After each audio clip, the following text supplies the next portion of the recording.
Now, thanks to 90 Mile Wines and Anytime Fitness Glenelg, it's Chewing the Fat with Bevan Jones. Well, g'day and welcome to another edition of Chewing the Fat. Bevo here today down at the lovely Lara Cafe down here in Burnside, and I'm joined by absolute royalty, one of the greatest West Indian cricketers of all time. He played 102 Test matches, 227 ODIs, he scored 13 hundreds and 27 50s and took 114 wickets, averaged 36.5 with the bat. He certainly is an absolute star, that's for sure. Carl Hooper, great to have you chewing the fat, mate. Yeah, thanks for having me. So talk us through your journey from a young fella to playing cricket for the West Indies, both tests and one days. It was a pretty simple one, really. Came through the junior program in the Caribbean, which is basically, you play your under 16 club cricket, then you go to your under 19 club cricket, then we had the under 23s. You try to get into then you move up to your country level, which then you're trying to get into the national side, then the West Indies A side, and then the West Indian side. So I've come through the system. It was a long, tough road, but it was a lot of fun. Back in December 1987, you made debut against India for the West Indies in Test cricket. This must have been a huge thrill for you. Yes, it was. Actually, prior to that series, I made my debut in India in '87. I think it was at. I think the ground was at Calcutta, I think. But prior to that, I was selected to go to New Zealand, and that was the first time I was selected. Actually, what had happened is that probably about 8 months prior to my first time I was selected for the West Indies cricket team, my parents had migrated, the whole family. We upped and left the Caribbean and moved to New York. So this was in the middle of the winter when I got a phone call from Stephen Kamash at the time. He was the CEO. And he said, look, you've been selected to go to New Zealand. So that was my first time. I made my debut for West Indies in one-day cricket in Dunedin. But then Test matches, as you just rightly said, it was in India in 1987, I think it was, yes. And managed to eke out 100 in the second innings. Oh, that's a pretty good effort. Did a Greg Blewett and scored 100 in your first Test. Yeah. So, and it's funny enough, you don't forget those things. I could vividly remember being on 98, and then Maninder Singh, guy with a little turban, left arm orthodox spin, pitched outside the leg stump, spinning across me and just turning it down to fine leg and running two singles, man. And I had to run to his right, scampered for one, scampered back for the second, raise your bat. That's my first Test 100, but magnificent feeling, man. Yeah, something you'd never obviously forget. It's the ultimate. Yeah, the ultimate. Yeah. And what brings you to South Australia? Obviously, you're involved with the Southern Districts Cricket Club, which we'll get to in a moment. But talk us through how it all happened. You moved from the Caribbean to New York, and how did you end up in South Australia? Well, 24 years ago, I met my wife. She's originally a Melbourne girl. We were on tour here, and she was here for some work, and some stuff, and we met one night, and it just went from there. I never thought I'd settle in South Australia, but I found myself in between tours. I'd come back here for 5 days just to see her, and then you fly off somewhere else, and it went from that to getting engaged and then getting married. And even when we got married, we had no home, but I had a home in England, and I know she's very close to her family, so I don't think it would have been easy for her to settle in England, sort of tearing her away from her family. So I decided to buy a home here, and I bought the house in the eastern suburbs. This was 23 years ago, and it went from initially using it as a base in between tours to finally, when you're finished playing, you have a child born. I've got two kids, both born in Adelaide. Then their schooling started here. Next thing you know, it becomes just becomes home. I think it's a wonderful city to live in. And Australia is a great place to bring up young kids and raise a family. And you're involved with Southern Districts, as I mentioned, as a high performance manager down there this year, which is super exciting for them. Talk us through your role down there and how you got that role. Well, look, I think it's a fantastic opportunity. Anytime you get a chance to get involved with the development of young players. Obviously it's not at the elite level, at the high level, but you meet so many young kids, 15, 16, 17, 18, who are now trying to find their way into the higher, trying to push their way up to the higher levels of the sport. And that's where I have a lot of fun and enjoyment working with these young players. Of course, you've got the older guys who are probably happily married, probably missed the bus, but they're still trying to give up their best every weekend, so you work with those two. But I think it's a fantastic opportunity, and actually I think that's where probably most of the work that needs to be done when you're coming through actually the junior ranks, trying to play a bit of district cricket, trying to get up into your state side. That's where the work needs to be done. So I think it's a prime opportunity. It's not the first time I've done it. I've done it for Woodville about 10 years ago. And when this opportunity presented itself a few weeks ago,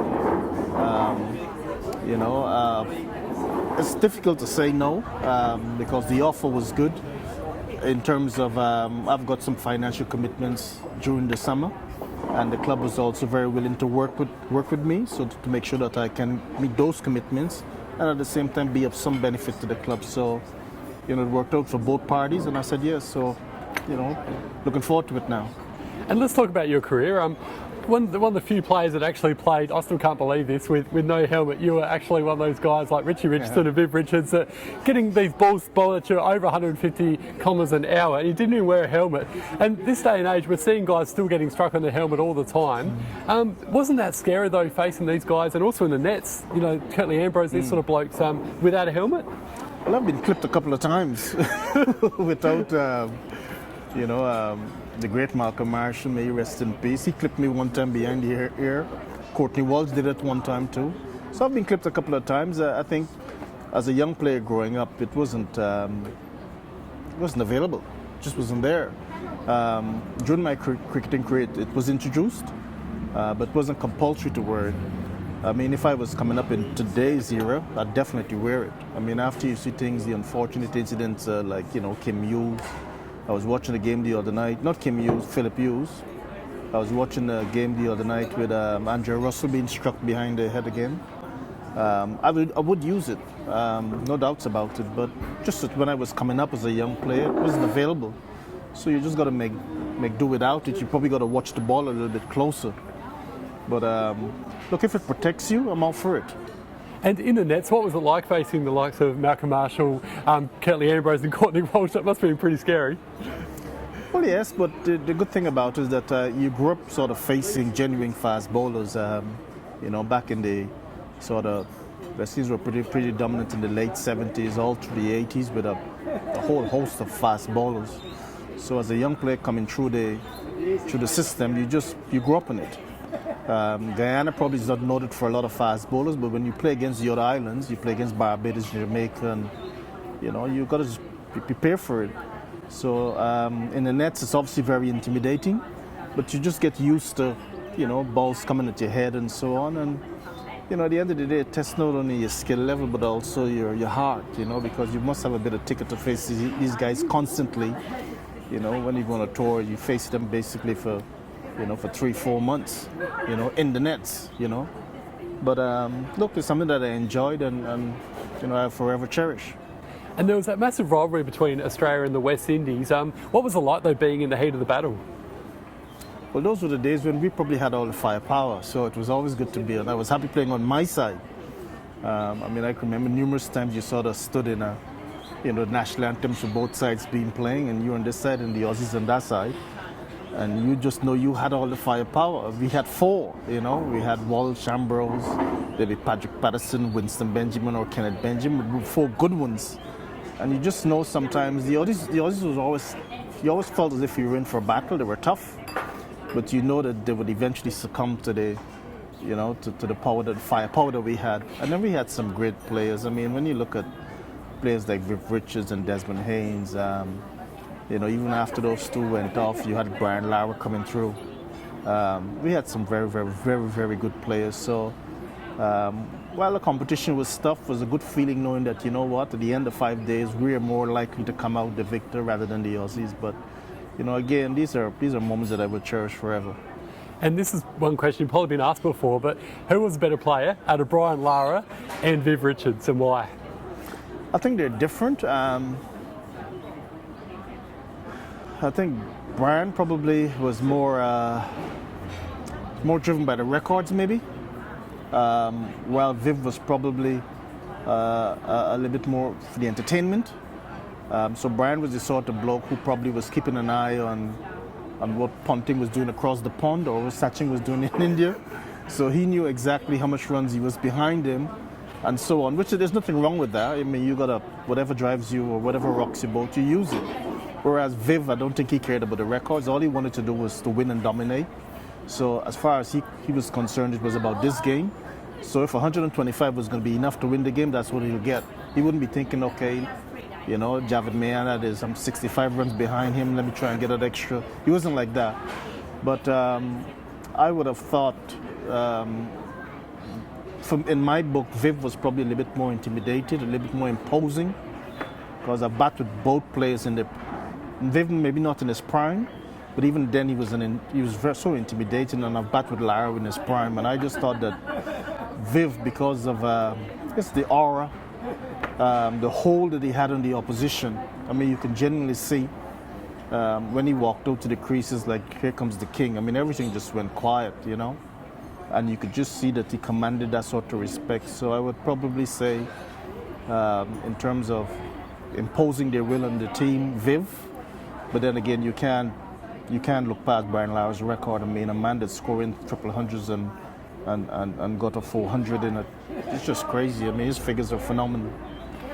And back in, well, a long time ago now, Steve Waugh took that incredible catch. It was Australia versus the West Indies at the MCG, where he'd almost took out Merv Hughes and almost took out a side screen. Do you remember that game and also talk us through it?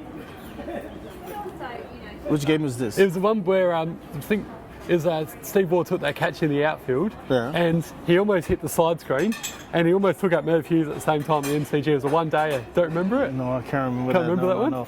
No? When you mention a one-day game, the game that sticks in my mind is the game with Dean Jones and Curtly Ambrose. Oh, yes. That's the one that sticks in my mind, but you know, that one escaped me. But anyway. Yes.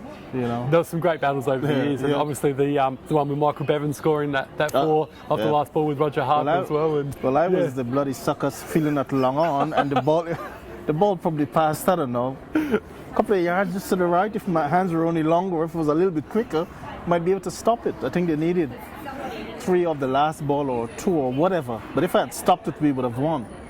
I mean, do you know how frustrating is it to know? Because you can gauge from how quickly the ball is coming and the sort of distance you're making to try and cut it off.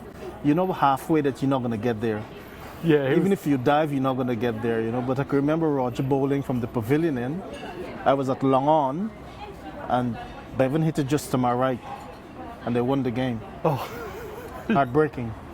Yeah, he won a few games for Australia over the years. Good one-day player. Now, some people say that you're one of those players that could have done even better. You averaged 36.5 in Test cricket, and you're one of the most gracious players that ever played for the West Indies and cricket in general as well. How do you feel about that criticism for people saying that you maybe should have averaged maybe over 50 or 60? I suppose if pigs had wings, they could have fly, you know. You sort of look back sometimes and you think, yes, I could have done this, I could have done that. But sometimes I think, look, you know, I mean, what have I achieved in 17 years of international cricket? Am I satisfied? The answer is no. Could it have been better? Hell yeah. Always could be better.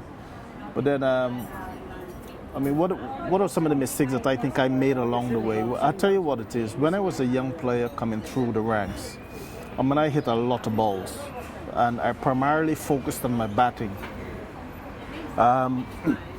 When I got into the West Indies team, I started batting, you know, 5, 6, and bowling. And I used to share some overs with Viv Richards in one-dayers.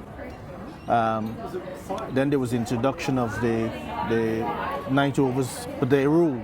So then at some point in time during the day, that spinner would have to bowl somewhere between 15 to 20 overs if you wanted to get in those 90 overs in the day. So then what that forced me to do is, like in the nets a lot of times, rather than maybe paying attention to my primary skill, which was batting, I found myself, maybe you have a bat, you bat for your 10, 15 minutes, and then you were encouraged to take the ball and then bowl for the duration of the session. So if that session was going to be for 2.5, 3 hours, you know, you bat for 15, 20 minutes, and you found yourself the other 2 hours and a bit, you're bowling. And what I probably should have done was supplement that with maybe after the net session was over, maybe in between tours, pay a bit more attention to my batting. I didn't. You see, and I just think that my batting, it didn't tail off, but I just thought that I could have probably got a little bit more out of myself from a batting perspective. But what started to happen is that they started to look upon me as somebody who would bowl their 10 overs, bowl 15, 20 overs in a test match, and then bat at 5 or 6 or whatever number, you know.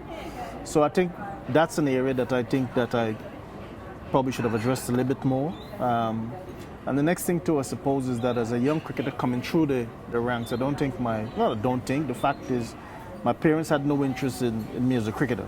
They didn't want me to play. My sister's an engineer, and she lives in Washington. And my dad was a managing director. My mom was a teacher. They all went to uni, and that's what they wanted me to do, to go to university. So again, I mean, what a success. You had times when, I suppose, during my younger days as a cricketer coming through, my dad used to say, look, you better stop. I'm not supporting this. Mightn't say it in those words, but just from his actions, you know? Like you might have to pay club subscriptions, and you can't ask him for the money to do it. That didn't work. But I can't ask him the money to say, hey, could I pay my subscriptions? Sometimes it would lapse, and then you'd have to steal some money out of his pocket to actually pay it, right? So that was the situation, and what I'm saying is that it got to a stage whereby I treated West Indies cricket team as a destination. So in my mind, I was thinking, once I get there, it's to say to him or to the family, hey, I've done it. It was a destination, and you know, any young cricketer listening today, it's never a destination, because you know, as you come through the traps, as you come through the ranks, when you actually get there, you're now pitting your skills against the best cricketers in the world. So you've got to work twice, if not thrice, because your skills are matched. So you've got to work even harder if you're looking to dominate. You see what I'm saying to you? Yes, definitely. So I think that was an issue for me. I always treated it like a destination. So I got there, scored 100 in my second test match. There's no problem. In India, one of the toughest places to score runs. So it wasn't an issue for me. But then you'd have a situation whereby, you know, you score 100 and then 5-6 test matches go by, there's nothing. There might be a 50 in between, but there's nothing substantial. And then you might read the newspaper, maybe you should leave out Hooper. And then you say, hell no. And then you chuck out another 100. You see what I'm saying? Yes. So that was the kind of thinking, as opposed to just remaining consistent. Once you get that 100, run with it. Try on the next innings, put the next one up, because you're in a purple patch. Like Steve Smith does. It wasn't like that. Yeah. So it's just, you know, those are little things that I identified myself as a grown man, sort of looking back, that you think you could have done differently by the time you don't see it. You see? But hey, this is why you learn through experience. I managed to rectify towards the back end of my career, where I would remember against India, chalk a double up, 100 the next game, missed out in the following game, another 100 in the next game. You know, stuff like that, where you're beginning to put these scores consistently together, which it should be the way all through your career. You know, so if I had to pinpoint the two reasons why maybe I'm not happy, or my figures probably shouldn't be where they should be at, it would be those two. But having said that, I think from where I've come from, I think I've achieved if you told me that from when I started playing in the schoolyard, and that I'd have a chance to play 100 test matches, 100 one-day games, captain West Indies, score 20 international hundreds, I'd say give it to me, because I played with heaps of players that were really good. Yeah, and you played against some of the best bowlers in the world as well. Wacko Eunice wasn't that saying to you? And Matthews. So Alan Donald, the list goes on. So yeah. You know, I can't be too harsh on myself, you know, because and more so now, even today, when you're working with young players and you see talented young players, and you know that the odds are probably stacked against them actually having a chance to play at the highest level. It's actually the odds are stacked against them actually doing it than actually having a chance to actually play, you know. And I did that. Yeah, and well, you know, something that definitely makes you really happy is that Steve Waugh actually rates you as one of the greatest cricketers of all time in terms of a top 100 of all the cricketers that have played, which is a lot coming from Steve Waugh. Yeah, very much so. He was a tough competitor. He was, Yeah, so that must make you feel pretty proud. Yeah. Look, Look, sometimes you get angry. Look, I have no regrets. My wife and I talk all the time, and she said, "Have you got any regrets?" I said, "Hell no. If I had a chance to do it again, I'd do it all the same way. I'd probably try to be a little bit better, but I'd go down the same road. I mean, it's such a beautiful game to play, and it teaches you so much about yourself too. Because once you go through those little picket fences, it's you and the Father alone, and you got all these demons. Sometimes you're fighting against yourself because you're pitting your skills against the best in the world, and you try to overcome all these negative thoughts if you have any. And in the media as well, like you mentioned before. And the media, Yeah. and I think as human beings, we're almost hardwired to avoid anything that we consider might be painful. So be it criticism or whatever it might be, you try and shy away from it. But once you're at that level, you can't hide from it. If you're crap, people write about it. Yeah. So there's no hiding. Look at David Warner at the moment, what he's gone through with the and Test quick series. To put the pen through, Yeah. I mean, I'm now a fan of the sport, not only cricket but F1. And sometimes there might be a driver there who I know deep down inside is trying his utmost best, but he's at the tail end of the grid. And I might say, "Oh, shit." And then you got to catch yourself to just know that this bloke is putting in everything, and not only that, but his life is on the line. Yeah, well said. Yeah, You see and what I'm that's what's so sad, Yeah. and that's what frustrates me so much about keyboard warriors and mental health. Yeah. Because these guys, like you mentioned before, this is their lifeline, Carl. And you guys, Life is on the line, man. You professionals are putting in so much of your time and effort and everything, and there's just so much criticism, and it's getting worse. Yeah. With social media now. Back in those days, it was only the media in the papers, the radio, and TV. Now you've got social media. It's even worse. Like it's there 24/7, isn't it? Exactly. So, yeah. I mean, I've seen so many players that I've played with. I mean, I've roomed with players that I've seen just freeze. I shouldn't be calling names, but I've roomed with players who were selected to make the debut the next day. And this is the days when we had a roommate. I mean, today everybody has a single room. And I would lie there and I would hear them toss and turn all night. Couldn't sleep. And then watch them during the day, next day, and just watch them how they just shut down. Just because pressure. It's the pressure. Yeah. And you see, and that's the thing. You see, it's just wanting to do well. You've played all your life to get here, and like everything is riding on it. I'm making my debut, and just can't handle it. It's certainly a lot of pressure. Yeah. So and like I said before, I've managed to hang in there for 18 years, all through whatever people wanted to say and whatever. I mean, I've done it. It wasn't a case whereby, I've had fantastic coaching or I've had, came through the system and was pushed and no. You've worked your butt off. Yeah. There are two people in my life that I can say these are the two guys that helped me to where I am today, and there's a guy called Mr. Campbell, who was my games master, and another guy called Rex Collymore. I mean, I can't pinpoint and say, well, I had some fantastic coaches during my formative years. There was no coaches. So everything that you saw on the field is self-taught. So there's not somebody showing me how to play a forward or how to kick a goal. No, there was nothing. It was, there wasn't even any television then. You go down to the ground, you watch people play, you retain, and then you go into the fields and you practice in it. Incredible. You managed to push all the way up. I mean, this is just my story, but there are heaps like me. You managed to push all the way up through and play the highest level. It's a lot to be proud about, absolutely. It's not high level. Yeah. It's not high level. You've done it. Yeah. I can't. And you played with the best players of all time and against the best players of all time as well. You're not playing against the cab driver. You're playing against some of the best players in the world. You're playing against Shane Warne and Dravid and whoever else. Glenn McGrath and you're bowling to them. Alan Donald, Sean Pollock from South Africa. Can call.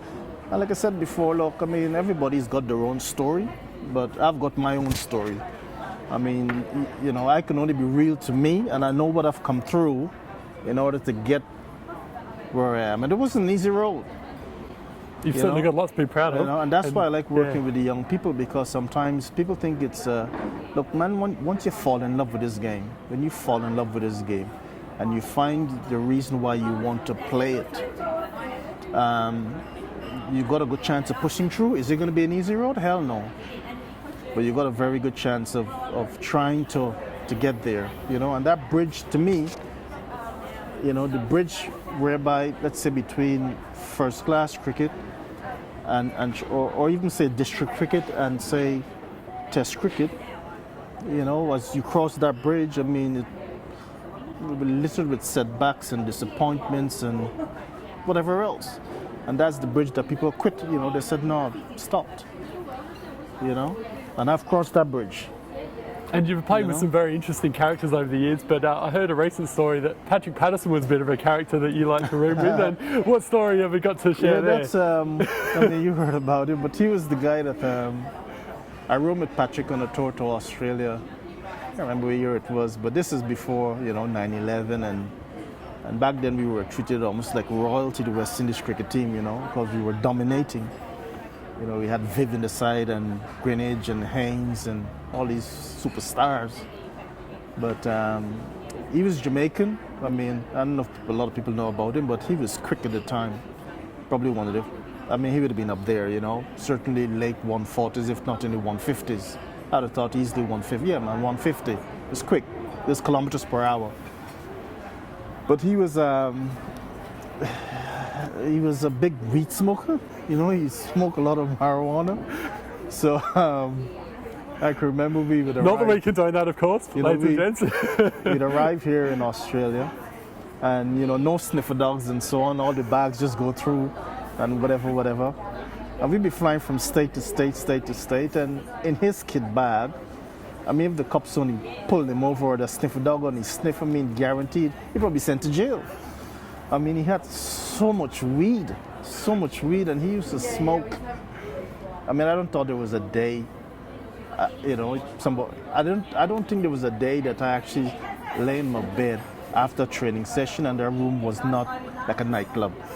I mean, smoky and dark, all the lights pulled, and he was just high as a kite. And what made me used to laugh sometimes is that we'd go to nets in the morning and you know, even before breakfast, even before a cup of coffee or tea, you wake up in the morning, you roll a joint. You just sit down on the bed, roll a joint. And you know, you got nets in an hour or two later, we were down at the Adelaide Oval training. And you know Patrick is going to be high before we go. Before we go to the nets, and man, he had them whizzing, and he always had this big grin on his face. And I used to just laugh. Because I knew what was happening, you see. But I tell you what, one of my best roommates. And it's sad to say, like I watched an interview he did a year or two ago. There was India were in the Caribbean, and an Indian journalist went to look for him, to do a story on him, because like he lives in the country areas. And Patrick Patterson back then was he was ripped, big fella, bow-legged but tall, right? So I saw the Indian guy was speaking with him in this interview, and you could see that he was losing it, Patrick. Oh. You could see that he's lost some of the grey matter. Yeah, definitely. Because of that very paranoid. I mean, it's too much weed. Yeah. And I grew up with boys. There was another schoolmate of mine called Paul Primo. Just smoke. I mean, I smoke a little bit of weed myself when I was growing up. But they used to come and check you every single day to smoke marijuana. You know, it's just... And what it does to your brain, it's not good. No. Eventually, you can see the deterioration over time. And in the interview, you could see it with Patrick, because there came a time towards the back end of the interview where we told the Indian guy, you know, they're watching us. So the guy said, who? He said, yes, they're watching us, right? So you get paranoid, you know, and it just affects you, you know, but he's probably my best roommate that I had. And let's finish with the West Indies at the moment, because obviously there's been a lot of talk, guys like Chris Gale, Dwayne Bravo, these sort of guys that refuse to play Test cricket, and it's been sad over the years, Carl, to see the demise of the West Indies. But how do you think they're going now and going forward? Do you think Jason Holder's doing a good job as skipper, and where do you see the West Indies going in the next 5 years with Test cricket? I think we'll continue to struggle in Test cricket until we address the issues with the system below, bringing through our younger players. Our first class system is crap,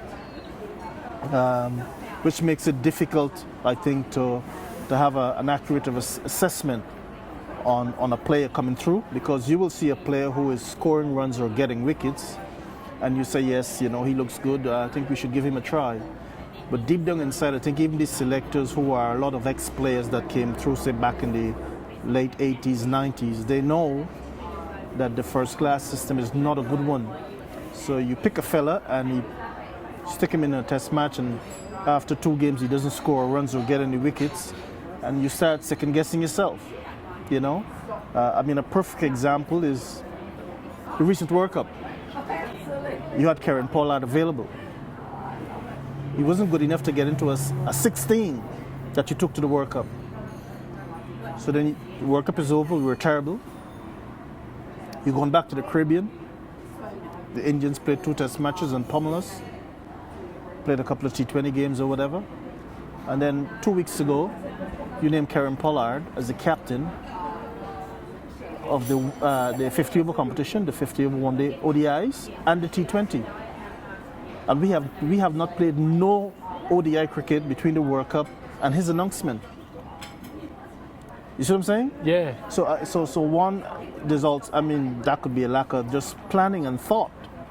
Because I would have thought, if a bloke is good enough to captain, name him captain, because he guarantees a position in the side.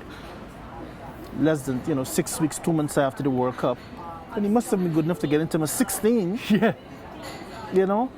And nothing has happened between the World Cup and his announcement. He hasn't, he's played a couple of T20 games, but he hasn't played no 50 over grade, nothing.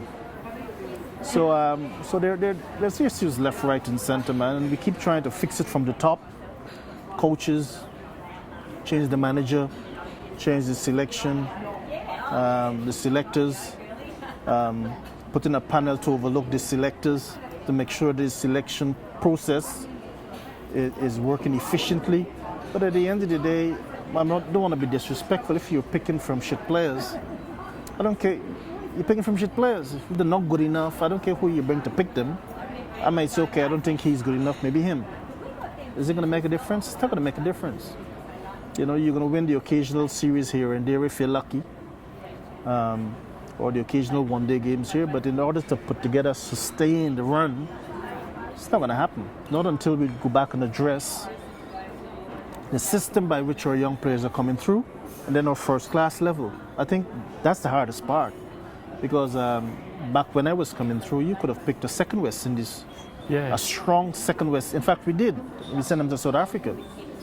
You had so many fast bowlers and so many very, very good players that didn't have a chance to play for West Indies, because the team was so strong, and our system was in place, school cricket, club cricket, inter-county cricket.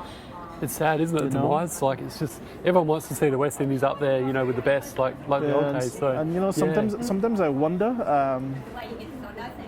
because we gained independence in '66, the year I was born, right? And we were obviously colonized by the English. So they brought cricket to Guyana. Guyana is actually in mainland South America, not actually in the Caribbean, okay? But they had, as you know, from a developed country, England, Britain, they had structures.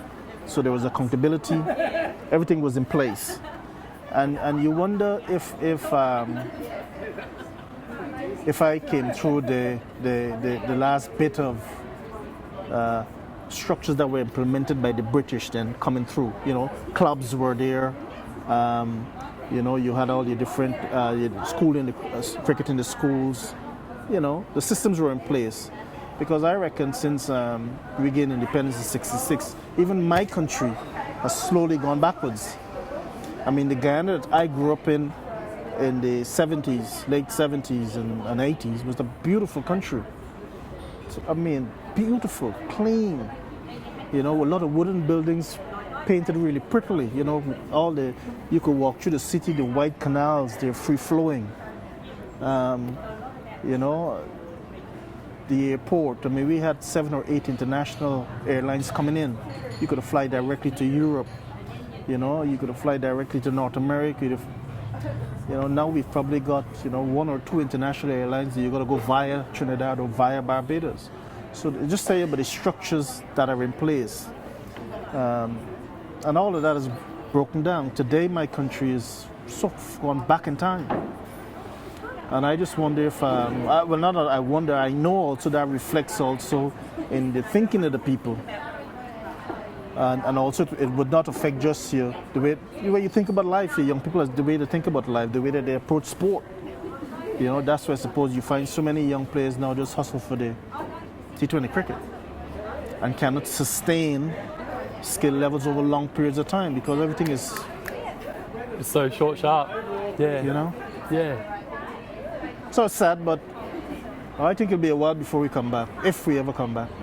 Well, fingers crossed you will one day. And well, we'll see. Yes. Well, Carl Hooper, West Indies great. It's been an absolute pleasure having you on Chewing the Fat today, mate. Thank you. Thank you so much. Thanks to Jeff for filming for us and Lara Cafe for letting us film down here as well. Thanks, guys. Get on down here to the cafe at Burnside and say hi and to get yourself a good bite to eat and a coffee. This is Bevo from Chewing the Fat. See you next time, guys. Take care. Bye for now.